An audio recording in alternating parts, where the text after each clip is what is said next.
기도합니다. 아멘. 예, 오늘 함께 또 살펴볼 소일의 문답 85번째 이 부분을 좀 더 나가야 되는데요. 매우 중요한 부분이 다루어지고 있기 때문에 이 부분을 조금 세세하게 나가도록 하겠습니다. 질문은 이렇습니다. 죄로 인해 부과된 하나님의 진노와 저주를 피할 수 있도록 하나님이 우리에게 요구하시는 것이 무엇입니까? 이런 이제 질문을 여러 번 받았을 때 우리가 뭐라고 이제 답변해야 되는가? 답변이 이래요. 죄로 인해 부과된 하나님의 진노와 저주를 피할 수 있도록 하나님이 우리에게 요구하시는 것은 예수 그리스도에 대한 뭐예요? 믿음과 생명에 이르는 회개, 믿음과 회개라는 거예요. 그리고 외적인 수단을 부지런히 사용함으로써 그리스도께서 구속의 유익들을 우리에게 전달해 주십니다. 이렇게 두 가지가 있어요. 이제 내적인 수단, 외적인 수단이 있는데요. 오늘은 내적인 수단에 대해서 좀 살펴보도록 하겠습니다. 여러분, 내적인 수단은 이렇습니다. 하나님은 그리스도의 구속의 유익들을 얻는 방법을 이제 정하셨어요. 어떻게 우리가 구원에 이를 수 있는지 그 방법을 정하셨는데 이것은 성령이 일하시는 방식으로서요. 항상 회개가 동반된 그리스도께 대한 믿음이며 내적인 수단입니다. 한번 저를 봐주시면요. 하나님께서 우리로 하여금 이제 구원에 이르도록 어떤 정하신 방법이 있어요. 이제 그것은 뭐냐면 지난주일에도 같이 말씀을 나눴지만 성령께서 역사하시지 않으면 우리는 구원을 받을 수가 없습니다. 근데 성령께서 이제 어떻게 역사하시느냐 하면 먼저는 믿음을 주세요. 우리들 가운데 믿음을 주시고 그 믿음은 우리로 하여금 회개하는 일을 시킵니다. 회개케 하는 일을 시켜요. 그래서 이 두 가지, 이 믿음과 회개라는 부분이 매우 중요합니다. 여러분, 소요리 문답을 작성한 분들이 누구냐면 17세기에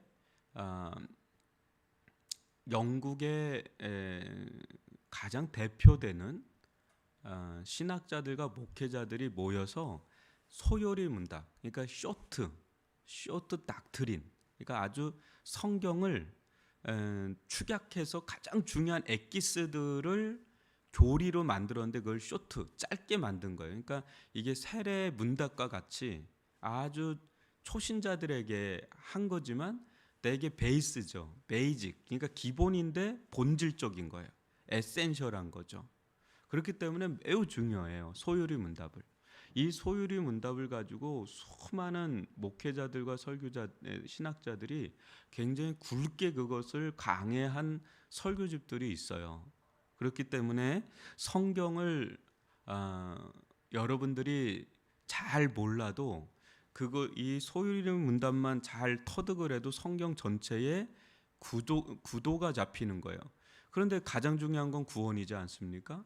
구원에 있어서 성령의 역사가 매우 중요한데요. 그 성령께서 역사할 때 그때 구원 얻는 믿음이 생기는데 구원 얻는 믿음은 우리로 하여금 반드시 회개를 동반한다는 거예요.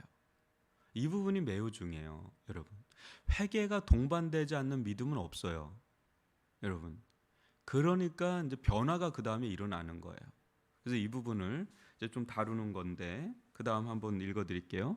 내적인 수단은 우리가 죄인인 것을 깨닫고 구원을 갈망하는 가운데 성령이 은혜로 주시는 것입니다. 이래요.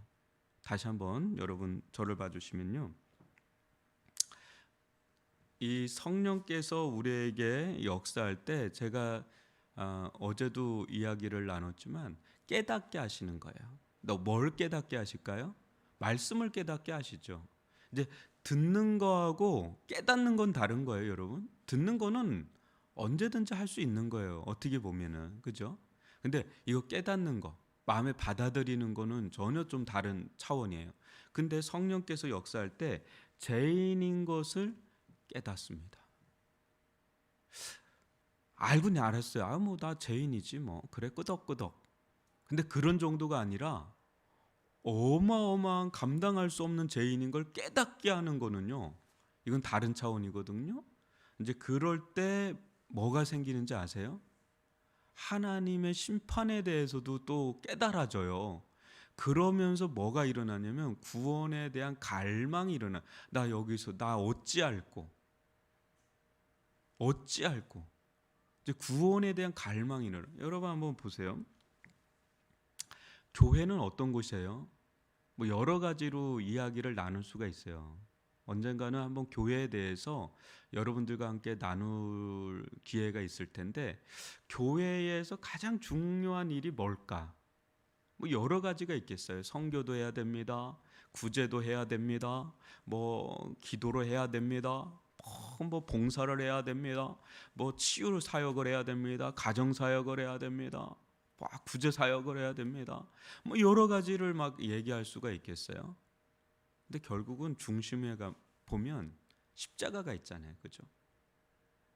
복음을 전하잖아요. 왜요? 중심엔 구원이에요. 구원. 근데 여러분 생각을 해보세요. 이 구원이란 말은 잘 쓰는 말이 아니에요. 여러분. 구원이란 단어 자체가 교회에서는 뭐 이렇게 늘 듣는 단어일 수가 있지만 일상의 삶에서 우리는 구원이란 단어를 쓰질 않습니다. 거의. 그러니까 엄청난 인생의 파고가 오지 않는 한 구원이란 단어는 쓰는 단어가 아니에요. 일상 용어가 아니란 말이에요. 근데 교회 와서 그 단어를 쓴다 그럴 때 그 와닿느냐 말이에요. 그냥 끄덕이죠. 아, 그렇지 뭐. 근데 구원이란 말이 이제 쓸 정도면 인생 가운데 엄청 위기인 거예요.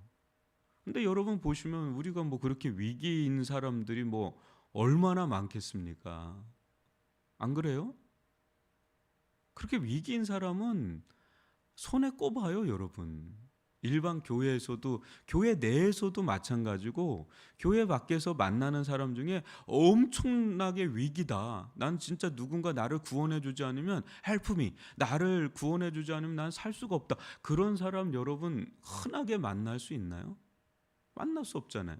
그런데 교회는 늘 구원에 대해서 전한다 그러면 이게 언밸런스죠. 그러니까 다른 차원의 구원을 얘기하는 거겠죠. 그죠? 그런데 이게 언제 구원에 대해서 막 마음이 막 생기느냐? 성령께서 역사를 하는 거죠. 내가 죄인인 걸 깨닫게 하시고 나는 하나님의 심판 아래 있다. 근데 나는 너무 잘 살고 있거든요. 심지어는 부자예요. 그리고 승승장구하는데도 하나님께서 역사하시잖아요. 그런 게 그렇게 위로가 안 돼요. 왜? 나는 죄인이고 나는 하나님의 심판 아래 있다라는 인식이 오면 진짜 이 세상에 있는 그런 것들이 다 썩은 동아줄로 느껴지니까 그게 나한테 기쁨을 가져다 주지가 않는 거예요. 그러면서 구원을 갈망하게 되는데 그때 예수님을 만나는 일들이 일어나죠. 어떤 분은 정말 인생 가운데 너무 큰 일이 일어나서 마음에 가난한 상태로 와서 예수님을 만나는 경우도 있지만 아무 일이 없어요. 그냥 가정도 너무 평안하고 너무 좋은데 성령께서 역사하시잖아요. 그러면 내 영혼의 실존 그거를 이제는 보게 하시고 거기서 구원의 갈망을 일으키시고 그리고 거기서 회개케 하시고 그런 일들이 일어난단 말이죠. 그럴 때 복음은 누구에게나 다 필요한 거예요. 누구에게나 다 필요한. 그리고 누구나 다 겉모습하고 상관없이 그 영혼은 구원을 받아야 될 영혼이다라는 거예요. 근데 이런 것들을 누가 행하세요? 성령께서 행하시는 거라는 거죠. 보십시오. 하나님은 이렇게 내적인 수단을 마련하심으로써 죄를 깨달은 죄인들을 더욱 겸손하게 만드시고 은혜의 귀중함을 깨닫게 하십니다. 하나님 마련하신 구원이 얼마나 소중하고 귀한 것인지를 알게 하시는 것입니다. 한번 저를 봐주시면요. 수많은 구원받은 이들의 어떤 고백이 있어요. 존 버년이라고 하는 여러분 철로 역정으로도 알려진 목사님이긴 하지만 그분도 어릴 때부터 교회를 다녔던 분이에요. 존 오웬이라는 분도 영국에 있던 사람들은 다 태어날 때부터 국교도 비국교도 그러니까 다 그냥 기독교 크리스찬 킹덤 그런 기독교 국가에 있는 사람들이니까 찰스 스펄전 목사도 그렇고. 근데 이분들이 공통점이 있어요. 어릴 때부터 아예 그냥 기독교 그 문화권에서 자랐거든요. 아버지가 목회자고 다. 근데 한 17세에서 20세 전후로 해가지고요. 거의 우울증에 빠집니다. 어느 정도로 우울증에 빠지냐면 10kg 이상이 체중이 살이 빠질 정도로. 뭐에 대해서 그렇게 우울증일 정도로 그렇게 고심하게 되냐면 죄예요, 죄. 죄에 대한 그 고통이 너무 큰 거예요. 그렇다고 그네들 삶 가운데 무슨 병고가 일어나서 그런 게 아니라 아무런 문제가 없어요. 근데 이 내적인 갈등이 어마어마하게 생기는 거예요. 어느 순간에 나는 그 죄에 대한 그러니까 존 버년 같은 경우는 베드포드 강가에 있는 오리를 보면서 너무 부럽다고 그런. 야, 나는 너희가 너무 부럽다. 너희들은 나처럼 죄에 대해서 고민을 안 하지. 내가 너무 너희들이 부럽다 할 정도로 굉장히 오래 가요. 저도 그런 경험들이 참 많았거든요. 무슨 일이 있어서 기도하는 게 아니에요. 무슨 문제가 생겨서 기도하는 게 아니라 이 죄에 대한 이 인식 있잖아요. 이 무게. 그럴 때 여러분 바라볼 분은 예수님밖에 없는 거예요.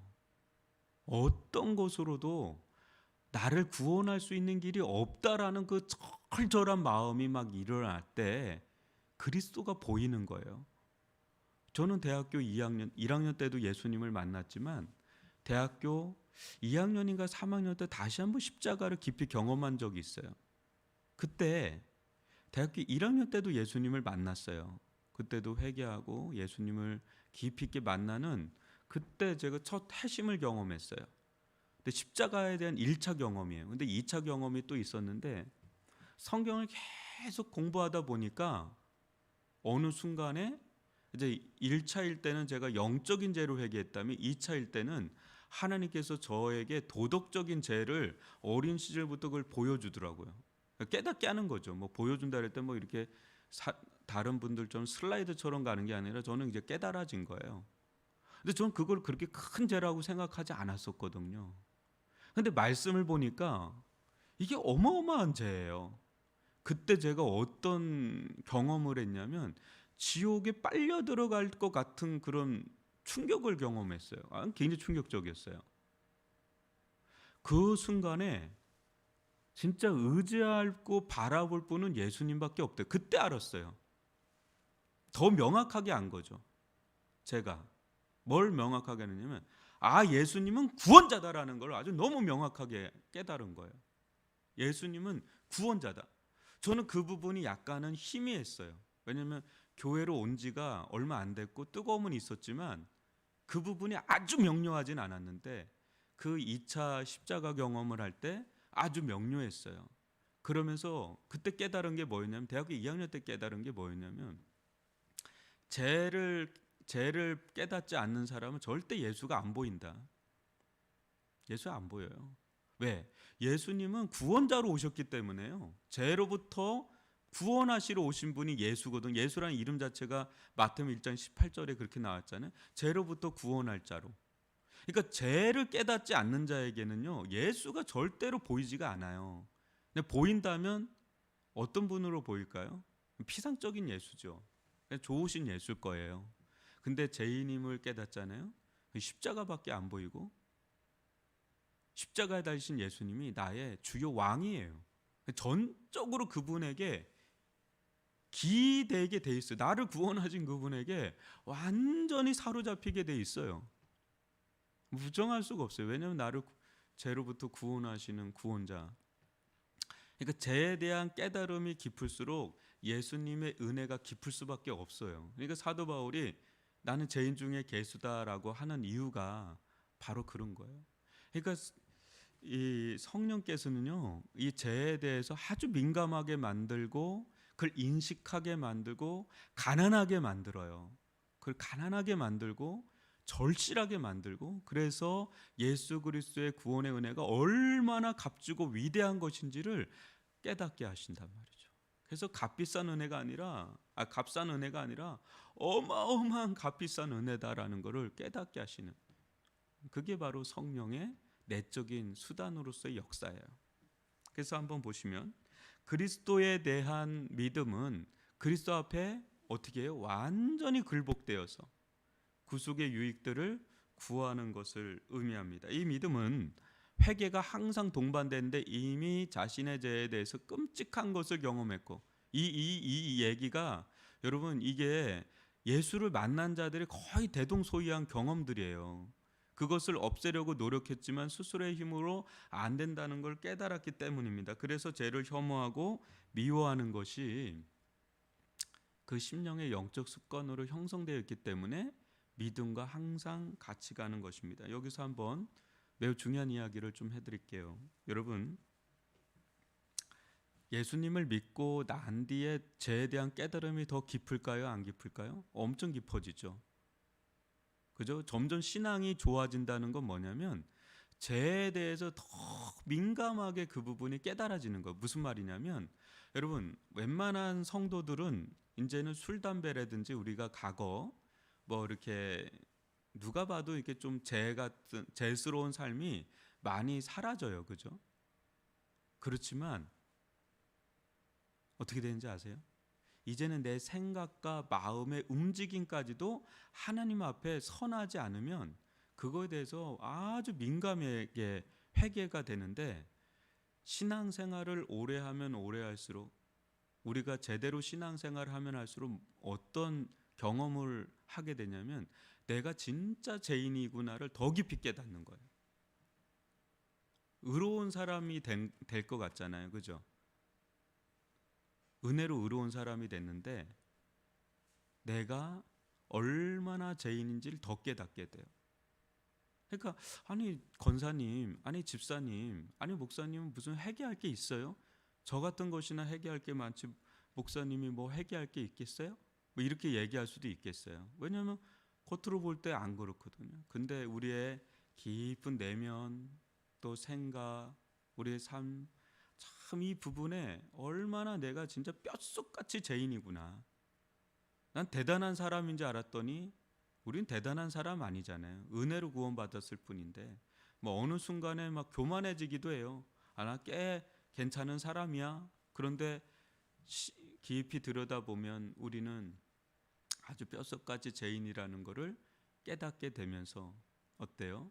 믿음은 잘하면 잘할수록 그래요. 믿음이 잘하면 잘할수록, 하나님을 알면 알수록, 또 나를 알면 알수록 정말 나는 소망 없는 죄인이라는 걸 깨닫게 되는데, 그 속에서 은혜를 구하면서 얼마나 하나님께서 이 죄를 미워하시는지를 알게 돼요. 그래서 같이 죄를 혐오하고 미워하면서 그 삶으로부터 멀어지는 그런 회개의 삶을 살아요. 그래서 회개라는 것을 존 칼빈은 성화라고 봤어요. 근데 이 부분이 매우 중요한 개념이에요. 회개하면 우리는 약간 부담스럽게 생각하잖아요. 그죠? 회개하면 꼭 어린 신자들이나 하는 짓 같이 느껴지잖아요. 아니에요, 여러분. 성숙한 성도로서의 길을 가려면 날마다 회개의 삶을 살아야 된다는 거예요. 그게 성화라고 보는 거예요. 존 칼빈은 그렇게 보는 거예요. 성령의 우리를 이렇게 거룩하게 하시는 사역이 있거든요. 이제 구원하게 하시는 역사도 있지만 실질적인 거룩의 사역을 성령께서 행하시는데, 그게 뭐냐면 회개로 보는 거예요. 그래서 회개를 성화라고 보는 거죠. 이게 존 칼빈의 기독교 강요에 나오는 가장 핵심적인 이야기예요. 근데 그게 맞죠. 여러분, 이 죄에 대해서 얼마나 이 끔찍한 그 십자가에서 예수는 죽지 않으면 안 될 만큼의 그 죄에 대한 무게, 그 공포스러움, 그 끔찍함을 깨닫는 거죠. 그런 가운데 계속해서 이 죄를 회개하는, 이제 끊어내는, 그래 내가 죽고 내 안에 예수가 사는 끊임없는 성령의 은혜 안에서 회개하는 삶을 살게 하시는 것, 이것이 바로 성령께서 우리들 안에서 행하시는 일이다라는 거죠. 그래서 이게 아예 습관이 돼버린 영적인 습관이. 그래서 진짜 구원받은 은혜 받은 성도들은 이 죄에 대해서 굉장히 민감해요. 하나님이 미워하시고 하나님 마음을 아프게 하는 그런 거에 대해서 너무 민감하게 반응을 하죠. 그래서 하나님 앞에 경외하지 않는 것들 있잖아요. 그런 것들이 너무 민감하게 캐치가 되는 거죠. 그러면서 회개하면 그때 막 영혼이 막 살아나는 은혜를 경험하게 되면서 변화가 이루어지고 이런 길들을 가게 되는 겁니다.